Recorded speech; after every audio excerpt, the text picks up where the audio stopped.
Well, Razorback fans, doesn't seem like any of you are very excited about football. I'm trying over here to get you excited, but it just doesn't seem like it's going to happen.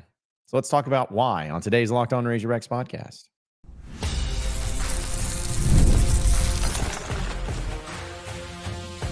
You are Locked On Razorbacks, your daily podcast on the Arkansas Razorbacks, part of the Locked On Podcast Network, your team every day.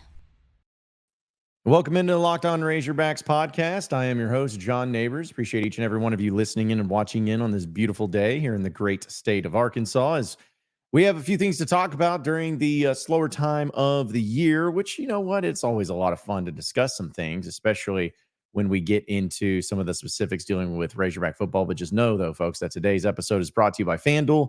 Make every moment more as playoffs wind down. The sports stop sporting like we want them to. But this summer, FanDuel is hooking up all customers with a boost or a bonus daily. That's right. There's something for everyone every day, all summer long. So visit FanDuel.com to get started. As we have SEC Media Days coming up next week, as we know. And it's going to be a unique one because you have two extra teams joining the SEC with Texas and Oklahoma, which we'll talk a little bit about that also here in a second. But as you start to see lists that come out and rankings and like all of that, it's really fascinating just to see how all of it is coming together for people and what they think and what they don't think, who they think teams are good and who they're not and whatnot. But it's like when I look at the national people and look at some of the things that they're putting together as far as who they think is going to be good and not good, or, coming out with their list, specifically with the SEC. Like, there's just not a whole lot of Arkansas, there's just not. And it used to be something to where I would look at lists or look at people I respected in their list and their rankings or whatever, and really have an emotional trigger for it. Sometimes, of course, being really excited about it. Sometimes being like, that's bull crap. That's way too low. Arkansas is going to be better than that. But it's just not been that way for me this year. And judging it off of the way that a lot of you have felt and you have interacted with everything that's been going on with Razorback football, it seems to me that you have all kind of felt the same way. And it's weird. It's weird. And I'm not like blaming you, the listener, blaming you, the Razorback fan. It's just very strange. There is nothing that can be said, that can be done, that can, like anything that can get you pumped up and excited for the football season. Like, now, some of you are, and this is not towards all of you, and some of you may get more excited as we get closer. But there's a lot of you where it does not matter. There is nothing that can be done in fall camp. There's nothing that can be done at SEC Media Days. There's nothing that's going to be done to be able to change your mind on that. And some fans like start fighting with other fans, being like, you need to be excited. You need to support the kids and blah, blah, blah. It's like, okay, but you also just can't, like, I get why people aren't excited. Because it's been tough, man. It's been tough to try to figure out like what this team is even going to look like. And really to know like how much more improved it'll be from last season. I mean, I think it will. It looks like it's going to be, but how much?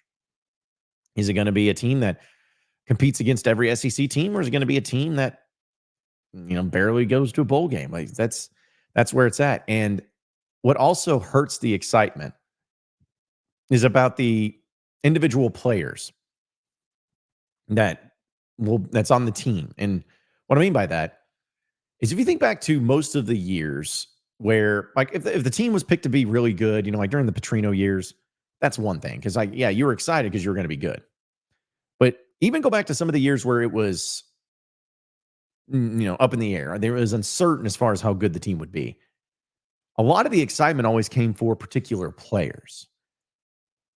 For instance, a couple years ago, or I guess you can even say for last year, and we can go the year before that even. It's like you knew that KJ Jefferson had a great year in the previous year. You knew that Rocket Sanders was due for a big year. You had some really good running backs, and you had some good transfer portal additions. And it got you pumped up and excited. And you had a Drew Sanders and guys like that really, you didn't know how good the team was going to be. You had hopes but it was like, well, you had players that you were excited about. Even during the Brett Bielema years, there were years where sometimes it was hard to tell if how good the team was going to be. But then he's like, well, you really liked Alex Collins. You really like Hunter Henry. You really liked Trey Flowers. Like you had players that you looked at and you're like, man, I really like these guys. And if they develop and they're just, even if the team is not great, they're going to be fun to watch.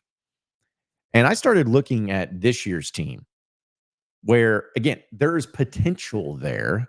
There's hope there. There's possibilities there. But what players are you looking at on this team and you're pointing to and be like, that player is going to be guaranteed really good? Okay. That's an opinion question. So you may have some. The only ones that I really look at, like right now, bona fide, like excited, forget the potential. Like I know they're good. Like Luke has and Landon Jackson.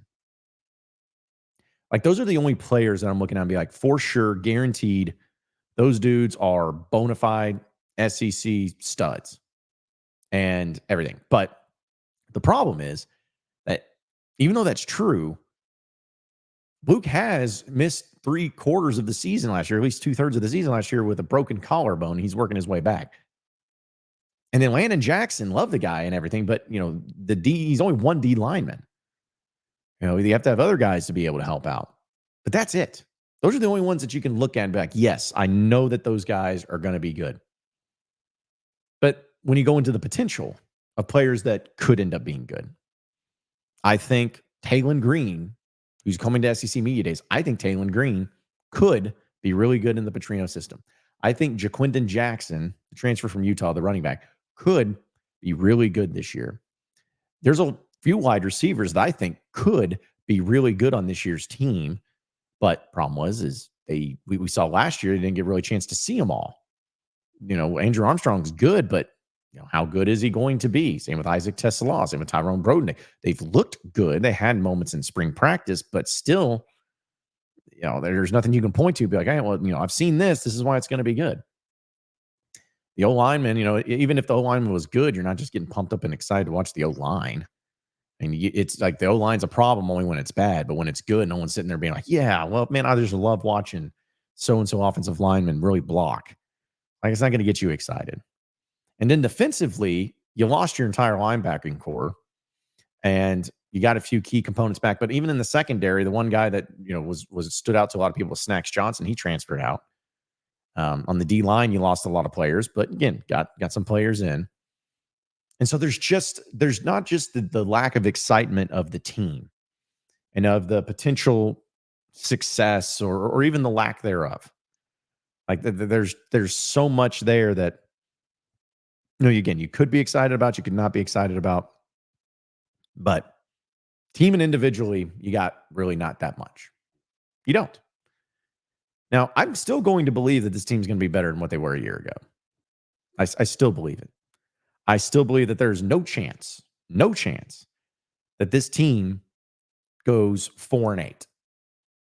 I mean, they will go, I think worst case doomsday scenario, they go 5-7, worst case. But still, that's not going to excite anybody. There's just not the exciting energy other than the Petrino angle. There's just not really the exciting energy that goes along with it. And it's really hard to compare it to any other year in Razorback history, at least here in the modern history. Like, can you think of a time where you were going into the football season and you felt like this that you're feeling right now? Some people would even say, well, the Chad Morris year too. Well, it was still so new, and he had such an incredible and really good recruiting class that there still was some hope. It didn't work out, but there still was. In the Bielema year, there was some energy, like in most years. Maybe his final year was where it was about as close to that. I just can't think of a time where, at least here in the past 15, 20 years, that it's been this way. Where it's kind of like, ugh. But here's the best thing about it, folks. Here's the best thing about all of this. It can all change. It can all change. All it takes is winning on the field. That's all it's going to do. Arkansas, if they can go over to Oklahoma State in week 2 and win and look decent doing it, folks, you're going to get pumped up and excited about the rest of the year. The energy is going to change, whether you agree or not. We're going to start talking ourselves into, and this is why they can win 8 games. It's going to happen. But until that happens, Razorback fans are kind of stuck in a purgatory of hope, purgatory of faith, purgatory of but it's where they're stuck at least for the time being. We'll talk a little bit about Arkansas in the SEC now that Texas and Oklahoma are joining here in just a second. Folks, got to tell you, I love sports. I love sports so much, and I never want them to stop. But as playoffs begin to wind down, we got fewer games to watch, and the sports just aren't sportsing like we always wanted them to. But FanDuel helps me keep going and gets the sports wherever I want. All I have to do is open the app and dream up bets anytime I'm in the mood. And this summer, FanDuel is hooking up all customers with a boost or a bonus daily. That's right. There's something for everybody, every day, all summer long. So head over to FanDuel.com and start making the most out of your summer. FanDuel, the official sports betting partner of Major League Baseball.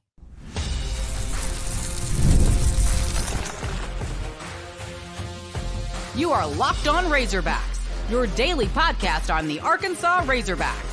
Part of the Locked On Podcast Network, your team every day. All right, so moving on into the next segment of the Locked On Razorbacks podcast. Oklahoma and Texas have already joined the SEC. We know that. And we're going to be able to see them in their – it's still going to be weird. Like, it hasn't really hit me yet. And I'm sure it'll hit me more once the games actually start starting. But even next week, it's going to hit me like I see Oklahoma coaches and Texas players. Like, it's just going to be like, And then Texas media and Oklahoma media. I'm like, oh, all right, whatever.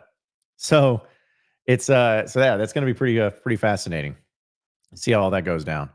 But either way, I was in a discussion with some Razorback fans, and we were talking about Texas and Oklahoma joining, and how I'm actually from the get-go, from the jump, when I heard that Texas and Oklahoma were joining the SEC, I was actually pretty excited.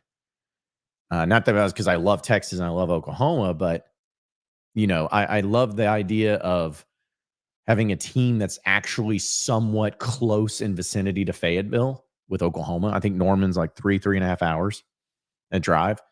So for once, we actually have a big time school in the conference that will play in every sport that we can just drive to. Like when they play each other in basketball, you can drive to Norman, or baseball, they drive to Oklahoma. Like, it's nice for that. So I like that. And also with Texas, I really like the fact that you get to reignite the rivalry that was so old school. And let's be honest, anytime Texas comes to town, it means something a little more to Arkansas, and no matter the sport. And so it was just nice to kind of have that once again, where a lot of the young kids these days don't understand the hatred that was there for the school of Texas that Arkansas had, but moms and dads passed it down. So it's good to reignite that.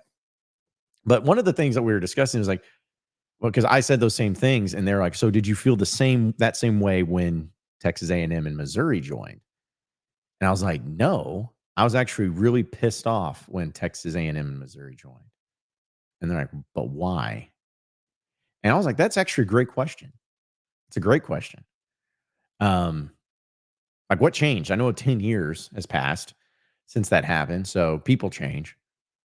But I think the difference was, because if Oklahoma and Texas would have joined back then in 2014 or 2013, 2014, whenever it was, if they would have joined then,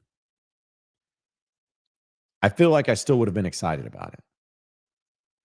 Because you get these prestigious schools, whether you like them or not, they're prestigious schools with big-time programs and fans that are passionate, and they really add something to the competitive nature. Like, Texas has been really good in most sports.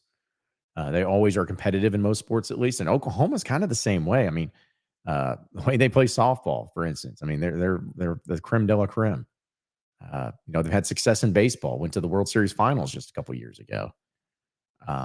Basketball hasn't really caught on as much. But football, usually they've been pretty solid. So yeah, it's like that to me was the biggest difference of like why I was more excited, or at least more apt to be excited about these teams coming together and joining the conference. That to me is how I feel about it. I look at A&M and Missouri, and when I remember at the time when they were joining, it was like you got the secondary Big 12 teams. Because Texas and Oklahoma are the biggest and baddest. Like they're the biggest names. But it's like I felt like the SEC was settling for secondary. Like if you're going to invite people or you're going to bring in people into the conference, you need to bring in people who have a lot of value. And at the time, it's like, well, Texas A&M is never going to be as big as Texas. So I felt like you settled for the little brother. And then Missouri has always been a joke. And so they didn't really add anything into the mix. Because in most sports, they're pretty average to below average, just being honest. So I think that was the difference, is just the prestige. It's like, if you're going to come into the champagne room, you got to be able to bring something with you. Now, I will say that A&M at least has lived up to that a lot. I mean, it's not like, but they've not been trash in football, but they've not been great in football. They've gotten better in basketball since Buzz Williams is there. Baseball, they've upped their game. I mean, they were in the finals this past year. Women's basketball, I believe they won a title during their time in the SEC. Maybe they didn't. Maybe before the SEC. But anyways, when Gary Blair was there, they had it going. So, they've been able to add that. Missouri still hasn't really added anything, because I know they had a good football season this past year, which is so funny because they still want to remind me about that as if I care. But everything else, they're trash in. So it's like they have not lived up to their end of the bargain. But that's the difference to me. That's the difference between me and everything is about just getting Texas and Oklahoma. Is just about the prestige. It's about the energy. It's about the excitement. And I may be the only one in that. I may be the only person that believes that. And that's fine if that's the case. But I just thought it was fascinating how it is kind of weird how I was fine with Texas and Oklahoma, but not A&M and Missouri. But there's my explanation on it, at least the best I can explain it to all of you. We'll get to the final segment of Locked On Razorbacks podcast coming up next, so stay with us.